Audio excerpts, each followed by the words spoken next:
નમસ્કાર મિત્રો, આજે ઘરવાળાએ બનાવી હતી વરણ દાળ, જે એક મહારાષ્ટ્રીયન વાનગી છે, જે સિમ્પલ અને એકદમ સાદી છે.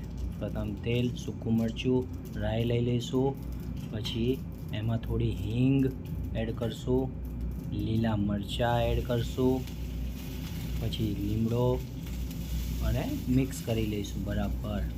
અને હવે એમાં થોડી આપણે હળદર એડ કરશું અને ધાણા જીરું અને થોડું લાલ મરચું એડ કરીને હલાવી લઈશું. અને પછી એમાં બાફેલી તુવેર દાળ એડ કરી દઈશું અને સરસ રીતે હલાવી લઈશું એને.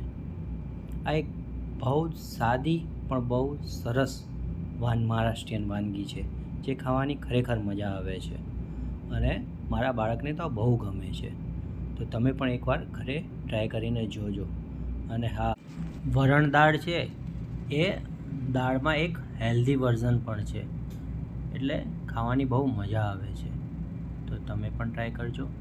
અને હા, બન્યા પછી આમાં થોડું કોથમીર, લીલા ધાણા એડ કરી લઈશું અને આ કાપીને એડ કરીશું એટલે ટેક્સચર સારું આવશે. અને પ્લસ હજી આમાં હું ખમણેલું આદું પણ એડ કરીશ. આ ખમણેલું આદું છે એ ટેસ્ટમાં એક ટાઈપનો સ્પાઇક આપશે, જે દાળ જમતી વખતે ખાવાની મજા આવશે. અને હા, જમતી વખતે જો તમે આમાં લીંબુ એડ કરો તો ઓર મજા આવે છે. તો તમે પણ ઘરે આ ટ્રાય કરીને જોજો.